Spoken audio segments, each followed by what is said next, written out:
Hello friends, welcome back to session 6 of our chapter production जिसे laws of returns भी कहते हैं। अभी तक हम लोगों ने शॉर्ट रन के बारे में सब कुछ सीखा, लॉ ऑफ वेरिएबल प्रोपोर्शन के बारे में समझा। आज जो टॉपिक अपने स्टार्ट करने जा रहे हैं, the topic is returns to scale and this topic basically belongs to long run. यानी ये टॉपिक हम लोग लॉन्ग रन वाइज पढ़ेंगे कि लॉन्ग रन में रिटर्न्स टू स्केल किस तरह से काम करता है। वैसे मैंने प्रीवियस सेशंस में आप लोग को जिसमें थोड़ा बहुत समझाया है कि लॉन्ग रन में रिटर्न्स टू स्केल कैसे वर्क करता है। अभी इसको थोड़ा सा और डिटेल में हम लोग समझेंगे। Let's start. Meaning, in the long run all the factors of production becomes variable. तो सबसे इंपॉर्टेंट चीज क्या है कि लॉन्ग रन में जितने भी फैक्टर्स ऑफ प्रोडक्शन होते हैं ना, सब वेरिएबल होते हैं। A firm can increase the amount of fixed factors like plant, equipment or building. यानी लॉन्ग रन में कोई भी फैक्टर वेरिएबल नहीं होगा। एक फर्म के लिए पॉसिबल है कि वो अपने फिक्स्ड फैक्टर्स को भी चेंज कर सकता है लॉन्ग रन में। तो लॉन्ग रन में ये जो प्लांट इक्विपमेंट्स हैं, बिल्डिंग्स हैं, ये लोग भी सब वेरिएबल माने जाएंगे, which it could not increase in the short run, जो कि वो शॉर्ट रन में नहीं कर पाते। Now we consider a situation where returns vary in response to proportionate change in all the factors. तो अब हम ऐसे सिचुएशन को कंसीडर करेंगे जहां पर रिटर्न्स बदलेगा but in response to only labour नहीं। जैसे हम लोग जब शॉर्ट रन में बात कर रहे थे तो हम लोग डिस्कस कर रहे थे कि अगर मैं एक लेबर से दो किया, दो से तीन किया, तो मेरा आउटपुट में क्या फर्क पड़ेगा। पर अब जो सिचुएशन आएगा, अब ऐसा नहीं है। अब हम डिस्कस ये नहीं करेंगे कि एक लेबर के बढ़ाने से क्या हुआ। अब हम डिस्कस करेंगे कि response to proportional change in all the factors. यानी पहले मेरे पास एक फैक्ट्री था, अगर मैं एक फैक्ट्री से दो फैक्ट्री करूं तो प्रोडक्शन में क्या फर्क पड़ेगा।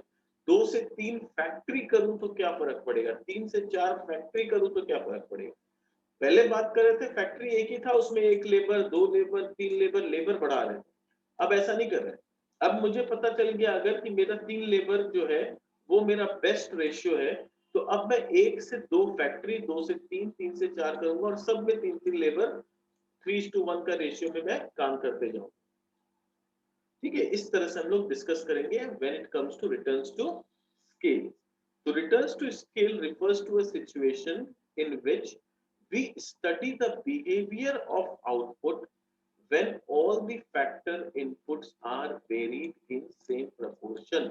जब सारे के सारे फैक्टर इनपुट्स को हम सेम प्रोपोर्शन में वेरी करेंगे तो हम लोग का आउटपुट में क्या फर्क पड़ेगा, ये चीज हम लोग डिस्कस करेंगे returns to scale. In this case, all the factor inputs are assumed to increase in the same proportion. This is very important। जैसे मैंने बताया कि यहाँ पर अगर हम लोग का लेबर इज टू कैपिटल का रेशियो 3:1 था, तो अब जब मैं एक फैक्ट्री से दूसरे फैक्ट्री में आऊंगा तो यहाँ भी रेशियो वही रहेगा 3:1, यहाँ भी रेशियो वही रहेगा 3:1।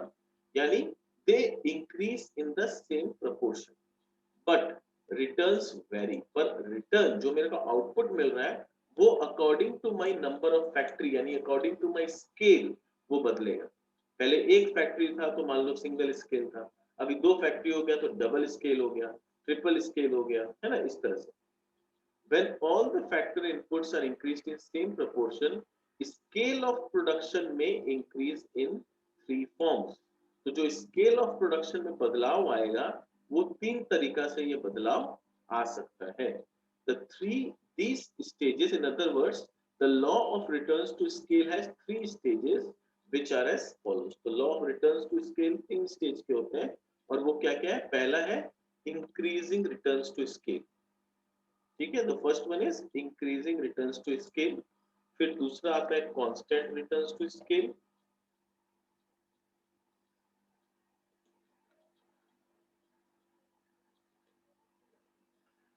तो second is constant returns to scale and third is diminishing returns to scale. तीन अलग अलग स्केल में होता है, increasing returns, constant and diminishing. अब इंक्रीजिंग क्या होता है, कांस्टेंट क्या होता है, डिमिनिशिंग क्या होता है, पहले मैं एक जिस्ट में समझा दूं फिर अपने डिटेल में जाए।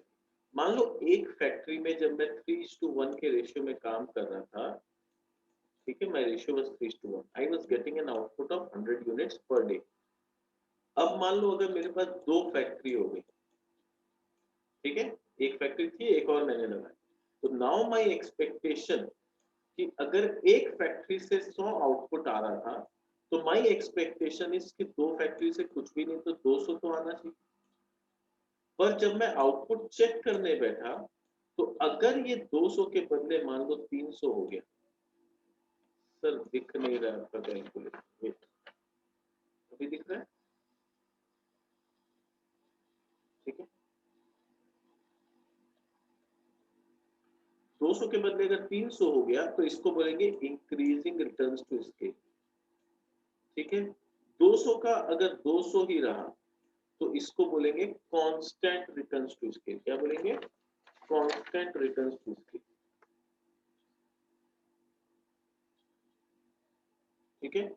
और 200 का अगर 150 या 100 हो गया तो इसको बोलेंगे डिमिनिशिंग रिटर्न्स टू स्केल, यानी एक फैक्ट्री से अगर 100 यूनिट का आउटपुट था तो मेरा ऑब्वियसली 2 फैक्ट्री से मेरा एक्सपेक्टेशन 200 का, पर 200 के बदले अगर 300 मिल गया तो बहुत अच्छी बात है, इंक्रीजिंग रिटर्न्स टू स्केल। अगर 200 ही मिला तो ये कांस्टेंट रिटर्न्स टू स्केल, अगर कम मिला तो ये diminishing returns to scale. I hope ये एकदम क्लियर हो गया, ठीक है। अब डिटेल में समझते हैं इंक्रीजिंग रिटर्न्स टू स्केल क्या होता है, ठीक है। So what is increasing returns to scale? Increasing returns to scale occurs when a given percentage increase in all factor inputs in the same ratio causes proportionately greater increase in output. यानी ये क्या बोल रहा है, मान लो एक factory था, तो मेरा एग्जांपल में हमारे पास 100 यूनिट्स, अगर 2 फैक्ट्री हुआ यानी परसेंटेज चेंज मैंने कितना किया, 1 से 2 किया, मतलब 100% मैंने चेंज किया, यानी 100% इंक्रीज किया। तो आउटपुट अगर 100% इंक्रीज होता, यानी 100 का 100% इंक्रीज होता तो कितना होता, 200। बट अगर आउटपुट मेरे को 220 मिल गया फॉर एग्जांपल, तो ये कितना चेंज हुआ, ये 110% चेंज हुआ, यानी मैंने अपने इनपुट को 100% बढ़ाया, बट उसके बदले जो आउटपुट बढ़ा वो कितना बढ़ा, 110% बढ़ा। तो वही चीज ये बोल रहा है, increasing returns to scale occurs when a given percentage increase in all the factors, मैंने all the factors को 100% बढ़ाया, in the same ratio, ratio मैंने वही रखा 3:1, ठीक है। पहले एक फैक्ट्री में 3 लेबर और 1 कैपिटल था, अभी दूसरे फैक्ट्री में भी मैंने 3 लेबर और 1 कैपिटल यूज किया, यानी टोटल अभी भी रेशियो 3:1 का ही।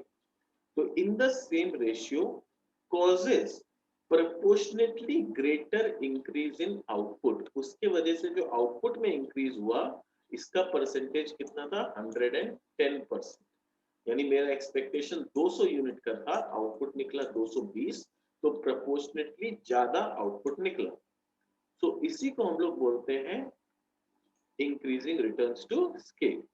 अब ये लोग क्या एग्जांपल दिया देखते हैं, if 10% increase from the diagram from 10% to 20%, या डायग्राम में बता रहा है कि पहले मेरा आउटपुट इनपुट जो था 10% था, अभी ये इनपुट मैंने 20 कर दिया, तो मैंने कितना बढ़ाया, 10% से बढ़ाया, तो पहले मेरा आउटपुट कितना था 20, अभी ये हो गया 40। If 10% increase in the factor inputs causes say 20% increase in the output, तो आउटपुट में कितना इंक्रीज हुआ, 20% इंक्रीज हुआ, पहले 20% था, अभी इससे 40 हो गया, तो इंक्रीज कितना हुआ, 20% का। ये देखो वैल्यू, ये जो दे रहा है ये परसेंटेज इंक्रीज है, ठीक है ना, ये आउटपुट नहीं है, ये परसेंटेज इंक्रीज इन आउटपुट। तो ये मत सोचना सर 20 का तो 40 हुआ तो 100% ही बढ़ा, नहीं, 20 का 40 आउटपुट नहीं हुआ, ये आउटपुट की भाषा में बात नहीं कर रहा है, ये बात कर रहा है परसेंटेज इंक्रीज इन आउटपुट की भाषा। तो पहले परसेंटेज इंक्रीज 20% का था, अभी ये परसेंटेज इंक्रीज कितना हो गया, 40% का। तो there is a rise of से 20% इंक्रीज इन आउटपुट, ठीक है। This is a case of increasing returns to scale. ये कौन सा केस है, ये केस है increasing returns to scale. Question आता है रीजन क्या, क्यों हम लोग का आउटपुट इंक्रीज हुआ, what was the main cause. तो reason for increasing returns. The law of increasing returns to scale is caused by economies of large scale. ये किस वजह से होता है? ये economies of large scale की वजह से होता है. ठीक है? The term economies of large scale of production implies that there are certain benefits which can be derived by the firm only when its scale of output increase. यानी ये बोल रहा है बहुत सारा ऐसा छोटा छोटा बेनिफिट्स होता है जो आप तभी ले पाते हो जब आपका स्केल ऑफ आउटपुट इंक्रीज होता है. These economies reduce cost of output per unit. एक सिंपल सा एग्जांपल, ज्यादा बात नहीं जाती. मान लो अगर बाजार में हम लोग एक पीस कॉपी लेने जाते हैं, ठीक है, तो वो बोलेगा 50 रुपये. ठीक है, बट सपोज अगर उसको हम बोलते हैं कि मेरे को एक दर्जन कॉपी चाहिए, एक दर्जन का मतलब हो गया 12 पीस, तो प्रपोर्शनेटली मेरा कितना लगना चाहिए? 50 इंटू 12, 600 रुपीज लगना चाहिए. ठीक है, बट जब मैं एक दर्जन कॉपी खरीदता हूँ ना बाजार से, तो दुकानदार बोलता है ठीक है, दर्जन का हिसाब में आपको 450 रुपये लगेगा. यानी क्योंकि मैंने 12 पीस खरीदा, इसीलिए मेरा काम 450 से 480 रुपया में हो गया. ठीक है, कैलकुलेशन को इजी बनाइए. 480 रुपया में हो गया, जबकि मेरा लगना चाहिए था 600 रुपया. तो 120 रुपया का मेरे को फायदा हुआ. ठीक है, अगर मैं बात करूं तो यहाँ 50 रुपया करके लग रहा था पर पीस, यहाँ 40 रुपया पर पीस पड़ा है ना. तो 10 rupees per unit, this is not a joke. एक पीस में 10 रुपया करके मैंने बचा लिया, ओनली बिकॉज मैंने एक पीस के बदले 12 पीस खरीदा. यानी मैंने अपना स्केल 12 टाइम्स बढ़ाया, डिमांड का स्केल 12 टाइम्स बढ़ाया. तो उसकी वजह से मेरे को पर यूनिट 10 रुपीज करके सस्ता पड़ा. और ये डिस्काउंट मेरे को सिर्फ इसलिए मिला क्योंकि मैंने एक दर्जन कॉपी खरीदी, यानी मैंने अपने स्केल को राइज किया. तो सभी बिजनेस में ये होता है कि जब हम अपने बिजनेस का स्केल को बढ़ाते हैं ना, तो बहुत सारा इंटरनल और एक्सटर्नल बेनिफिट्स मेरे को मिलने लगता है, जिसकी वजह से मेरा per unit cost of production बहुत कम हो जाता है. तो अब मान लो यहाँ पर अगर मैं 50 रुपए में वो कॉपी खरीद के 60 रुपया में बेचता, तो मेरे को 10 रुपीज पर यूनिट करके कमाई होता. पर अब क्योंकि मैंने ज्यादा यूनिट्स में खरीदा, 40 में खरीदा, बेचूंगा तो 60 में ही ना, बेचूंगा थोड़ी ना सस्ते में, बेचूंगा तो 60 में, तो पर यूनिट मेरे को 20 रुपया करके कमाई होती. ठीक है, तो यही कंसेप्ट वो लोग बताना चाह रहे हैं कि जब आपका स्केल बढ़ता है तो आपको बहुत सारा ऐसा छोटा छोटा बेनिफिट्स मिलता है जिससे आपका इनकम बढ़ सकता है. तो law of increasing returns to scale is caused by economies of large scale of production. The term economies of large scale of production implies that there are certain benefits which can be derived by the firm only when its scale of output increase. These economies reduces cost of output per unit. Following are the main causes behind the operating of increasing returns to scale. अब हम reasons पढ़ेंगे कि क्या होता है.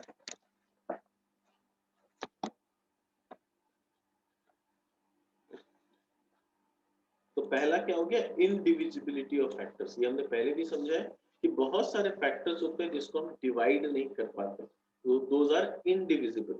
तो खर्चा मेरे को पूरा लगता है. मान लो मैंने अगर एक ट्रक हायर किया, ठीक है, वो ट्रक मेरे से 5,000 रुपया भाड़ा ले रहा है, बोल रहा है भैया आपको यहाँ से वहां पहुंचाना है, 5,000 रुपया मेरा भाड़ा है. अब उसमें अगर मैं 50 पीस सामान रखता हूँ तो मेरा पर यूनिट कॉस्टिंग कितना आ गया? 100 रुपया आ गया. पर वही अगर उस ट्रक का कैपेसिटी मान लो 500 पीस का था, बट क्योंकि मेरा बिजनेस छोटा था, मेरे पास सिर्फ 50 पीस का आउटपुट था या 50 पीस के डिमांड थे बाजार में, तो मैं 50 पीस भेजा करता. तो पर यूनिट मेरा 100 रुपया करके मेरा ट्रांसपोर्ट एक्सपेंस लगता. बट अब मेरा स्केल बढ़ गया, अब मेरा आउटपुट 500 यूनिट हो गया. ट्रक में अगर 500 पीस तक रखने का जगह है उसी ट्रक में, और खर्चा तो आज भी 5,000 ही वो भाड़ा लेगा, तो अब मेरा पर यूनिट कितना आ गया? देखो सिर्फ 10 रुपया आ गया. तो यही बेनिफिट का बात हो रहा है, इसी को बोलते हैं economies of large scale. Truck वाला तो देखो कुछ नहीं करेगा, ट्रक वाला नहीं बोलेगा सर आपका 50 पीस है तो हम भाड़ा कम कर देंगे, नहीं, उसको तो पूरा अपना टाइम देना पड़ेगा, उसका जो पेट्रोल खर्चा होना है वो तो होगा ही, तो वो अपना रेट कम नहीं करेगा. वो तो बोलेगा मेरा 5,000 का भाड़ा है और मेरा 500 पीस तक रखने का जगह है ट्रक, आप 50 पीस रखो, 500 पीस रखो, आपके ऊपर, मेरा भाड़ा तो 5,000 फिक्स है. समझ में आ रहा है लॉजिक? तो इसी का बात कर रहे हैं कि पर यूनिट जो कॉस्टिंग होता है ना, वो कम हो जाता है जब हम बड़े स्केल पे काम करते हैं। और क्यों होता है? क्योंकि ऐसे फैक्टर्स को जिसको हम डिवाइड नहीं कर सकते, हम नहीं बोल सकते कि भई हमको तो आपका आधा ही ट्रक चाहिए, आप मेरे से 2500 रुपया भाड़ा ले लो, या फिर मेरे को आपका 1/10 ऑफ अ ट्रक चाहिए, आप मेरे से सिर्फ 500 रुपया भाड़ा ले लो। ट्रक वाला नहीं मानेगा, बोलेगा मेरा तो 5000 भाड़ा है, आपको 1/10 सामान रखना है, पूरा सामान रखना है आपके ऊपर। तो these are factors like indivisibility factors. ठीक है। नेक्स्ट हम लोग आते हैं स्पेशलाइजेशन। अगेन ये भी पॉइंट हम लोग पहले डिस्कस कर चुके हैं। स्पेशलाइजेशन में क्या होता है? लार्ज स्केल प्रोडक्शन जब हम करते हैं तो it leads to greater specialisation of labour and capital. तो लेबर और कैपिटल दोनों जब बहुत स्पेशलाइज हो जाते हैं, और स्पेशलाइज होने से क्या होता है? उन लोग का आउटपुट बढ़ जाता है। ठीक है, वो लोग अपने काम में माहिर हो जाते हैं। तो जब वो लोग अपने काम में माहिर हो जाते हैं तो उनका क्या हो जाता है? उनका पर यूनिट जो कॉस्टिंग आता है वो गिर जाता है, पर यूनिट कॉस्टिंग कम हो जाता है। ठीक है। As the scale of production increases, division of labour becomes possible. तो डिवीजन ऑफ लेबर पॉसिबल हो जाता है। ठीक है। As the scale of production increases, division of labor becomes possible. When a worker does the same job again and again, जब कोई worker एक ही काम को बार बार करता है, they can also innovate new methods of doing the same work. तो अपने आप एक स्पेशलाइजेशन आ जाता है, और उस काम में वो इतना माहिर हो जाता है ना कि उस काम में वो अपना थोड़ा इनोवेशन लाने का कोशिश करता है। He can also innovate new methods. उसी काम को करने का कोई शॉर्टकट ढूंढ लेता है, कोई इनोवेटिव आइडियाज ढूंढ लेता है। Similarly, large-scale production encourages the use of specialized machines and the services of experts. क्योंकि मेरा बिजनेस लार्ज स्केल में हो रहा है, हम अच्छे अच्छे टेक्नोलॉजी खरीद सकते हैं और हम एक्सपर्ट्स को हायर कर सकते हैं जो उस काम को 10 गुना बेटर ढंग से कर सके। All this leads to increase in productivity of the labor and capital, जिससे लेबर और कैपिटल दोनों का प्रोडक्टिविटी बढ़ेगा, which results in increasing returns to scale. Next हम लोग आते हैं कांस्टेंट रिटर्न्स टू स्केल। ये क्या होता है? मैंने बताया जितना प्रोपोर्शनेटली मैंने इनपुट्स को बढ़ाया, उसी प्रोपोर्शन में मेरा आउटपुट भी बढ़ा। Under constant returns to scale, percentage increase in all factor inputs in the same ratio causes equal percentage increase in the output. If 10% increase in all factor inputs causes 10% increase in the output, this is called constant returns to scale. यानी मान लो मेरा एक factory था, एक factory से मैंने दो factory किया। ठीक है, पहले ये एक फैक्ट्री था, अब यहाँ पर मेरे पास एक और दो फैक्ट्री। तो इससे अगर आउटपुट मेरा 100 एक्सपेक्टेड था, तो अब दो फैक्ट्री हो गया तो मेरा एक्सपेक्टेशन 200 का है। क्योंकि मैंने 100% मेरा इनपुट बढ़ाया तो मेरा आउटपुट भी 100% बढ़ा। तो 100% के बदले मुझे 100% का रिटर्न मिला। इसको बोलते हैं कांस्टेंट रिटर्न्स टू स्केल। ठीक है।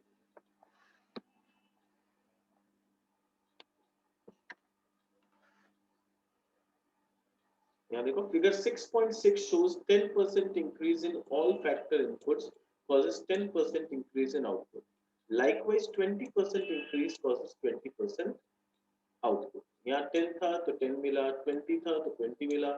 This is called constant returns to scale. अब आता है causes क्या? Increasing returns to scale cannot be achieved indefinitely. जो इंक्रीजिंग रिटर्न्स टू स्केल था वो इनफाइनाइट पीरियड तक हम अचीव नहीं कर सकते। The economies of large scale production are exhausted at one stage and this economies begin to operate. मतलब एक स्टेज आता है जहां तक मैं जो लार्ज स्केल प्रोडक्शन का जो एडवांटेज था वो अक्वायर कर सकता हूँ, पर उसके बाद धीरे धीरे डिसएडवांटेज या डिस इकोनॉमीज आना चालू। When the economies of scale are counterbalanced by diseconomies, we get constant returns to scale. यानी जब मेरा जो बेनिफिट हो रहा था economies of large scale diseconomy के साथ काउंटर बैलेंस हो जाता है। यानी एक तरफ मेरे को 10 रुपए का डिस्काउंट मिल रहा है, बट क्योंकि बिजनेस इतना बड़ा हो गया और मैं संभाल नहीं पा रहा हूँ, मेरा कहीं ना कहीं 10 रुपये एक्स्ट्रा खर्चा भी हो रहा है। तो यहाँ पर क्या हो गया? काउंटर बैलेंस हो गया। तो ये काउंटर बैलेंस होने की वजह से मेरे को सिर्फ कांस्टेंट रिटर्न्स टू स्केल मिलेगा। In fact, constant returns to scale is an intermediary situation when certain benefits of large scale production are counterbalanced by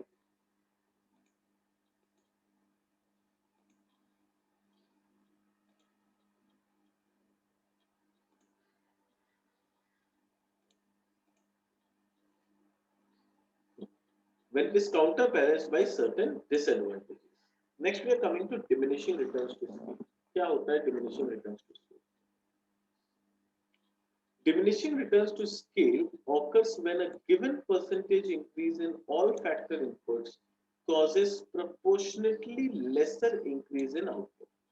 यानी मैंने जितना परसेंटेज इनपुट को बढ़ाया आउटपुट बढ़ा. I am not telling you कि output घटा. घटा नहीं, नेगेटिव रिटर्न्स नहीं आया, आउटपुट बढ़ा है, पर जितना परसेंटेज से बढ़ना चाहिए था उतना परसेंटेज से नहीं बढ़ा.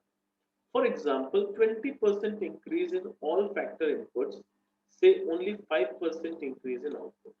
जैसे अगेन एग्जांपल लेते हैं, मैंने फैक्ट्री जब 1 से 2 किया तो मेरा एक्सपेक्टेशन था 100 से 200, बट 200 के बदले अगर 150 का आउटपुट मिला तो 100 से बढ़ के 150 हुआ, बट मैंने इनपुट कितना बढ़ाया 100%, आउटपुट कितना बढ़ा ओनली 50%. ठीक है, तो मैंने इनपुट तो 100% बढ़ाया बट मेरा आउटपुट कितना बढ़ा, सिर्फ 50% मेरा आउटपुट हुआ. तो इसको बोलते हैं डिमिनिशिंग रिटर्न्स टू स्केल. ठीक है, the figure shows 10% increase in scale causes only 5% increase in output. Likewise, 20% increase in factor causes 10% increase in output.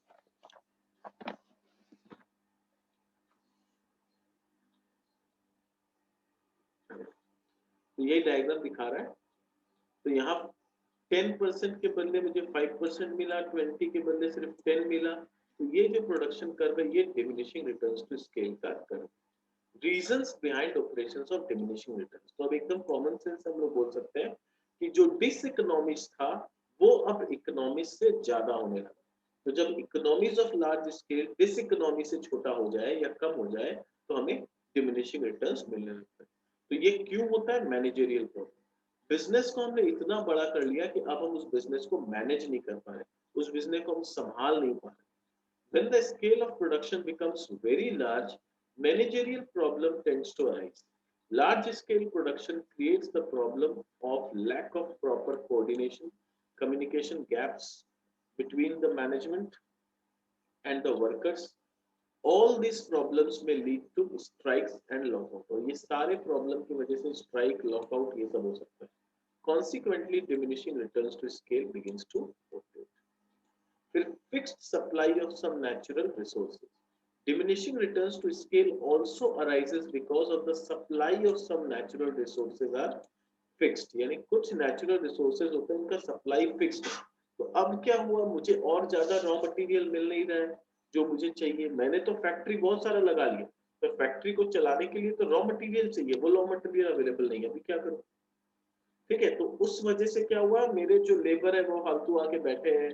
Factory इतना बड़ा मैंने इन्वेस्ट कर दिया, बैंक से लोन लेके उसका ब्याज लगे जा रहा है, पर रॉ मटेरियल नहीं आ रहा है तो प्रोडक्शन ही नहीं हो रहा है. प्रोडक्शन जब तक नहीं होगा रेवेन्यू जनरेट नहीं होगा. तो ये सारे नुकसान मुझे हो सकते हैं. Next, entrepreneur is a fixed factor. Entrepreneur is a fixed and indivisible factor, and increase in scale may come to a point where the entrepreneurial capabilities and skills are fully utilized. यानी बढ़ाते बढ़ाते मान लो मेरे पास 3 factory manage करने तक का ताकत, यानी मेरा कैपेबिलिटी, तो मैं 3 फैक्ट्री जब तक किया मैं अच्छा से मैनेज कर पा रहा था उस बिजनेस को. पर जैसे ही मैंने 4, 5, 6 फैक्ट्री कर लिया, अब प्रॉब्लम ये हो रहा है कि मैं कहाँ कहाँ ध्यान दूं. यहाँ जाता हूँ तो यहाँ गड़बड़, यहाँ जाता हूँ तो यहाँ गड़बड़, समझ में नहीं आ रहा मैं संभालूं कैसे. तो एंटरप्रेन्योर का एक लिमिटेशन होता है जहां तक वो हैंडल कर सकता है चीजों. उसके पॉइंट के बाद क्या होता है, उसके लिए बहुत डिफिकल्ट हो जाता है चीजों को हैंडल करना. ठीक है, any increase in scale beyond this point will tend to diminish the efficiency of the entrepreneur, and as a result output increases at diminishing rate. ठीक है, तो ये क्लियर हो गया. नेक्स्ट यहाँ पर बता रहा है distinction between returns to variable factor and returns to scale. तो तो ऑब्वियसली हमने अभी तक जितना पढ़ा है उसमें हम लोग को क्लियर हो गया। जस्ट एक रिवीजन के तौर पे इसको पढ़ लेते हैं। Returns to variable factor क्या होता है? It refers to a situation in which we study the behavior of output when more and more inputs of variable factors are applied along with fixed quantity of other factors. यानी हम सिर्फ variable factor को बदलते हैं, fixed factor same रहता है। Returns to scale क्या? It refers to a situation in which we study the behavior of the output when all the factors vary in same proportion. यानी सारे फैक्टर्स को हम सेम प्रोपोर्शन में जब बदलते हैं तो आउटपुट पे क्या फर्क पड़ता है वो हम स्टडी करते हैं रिटर्न्स टू स्केल में। टाइम पीरियड का बात करें तो ये शॉर्ट पीरियड में होता है और ये लॉन्ग रन में होता है। फैक्टर प्रोपोर्शन का बात करें तो in this case the proportion of fixed and variable factor goes on changing as more and more units of labor are employed. Labor यानी variable factor are employed. तो यहाँ पर रेशियो बदलता है। पहले मैं मान लो 2 लेबर और 1 कैपिटल से कर रहा था, फिर मैं 3:1 किया, फिर मैं 4:1 किया, ठीक है, ये मेरा रेशियो बदलते जाता है। पर रिटर्न्स टू स्केल में क्या होता है, मेरा स्केल बदलता है, फैक्टर वही रहता है। So factor proportion does not change at all. This becomes obvious from the following. यहाँ डायग्राम में देखते हैं लेबर और कैपिटल का जो रेशियो है वो सेम। मान लो अगर 1:1 है तो सेम 1:1 है, ये प्रोपोर्शन में कोई फर्क नहीं पड़ता। और यहाँ पर क्या हो रहा है, कैपिटल तो उतना ही है, लेबर जितना बढ़ा लो उतना अच्छा, ठीक है। So this was all about our chapter on production. I hope एकदम क्लियर हो गया होगा, क्रिस्टल क्लियर, कि क्या इस चैप्टर में पढ़ना है, क्या होता है लॉ ऑफ वेरिएबल प्रोपोर्शन, क्या होता है रिटर्न्स टू स्केल, रीजंस क्या होता है increasing, diminishing and constant returns to scale. तो ये चैप्टर को हम लोग यहीं खत्म करते हैं, मिलते हैं हमारे नेक्स्ट चैप्टर में। चलो बाय बाय।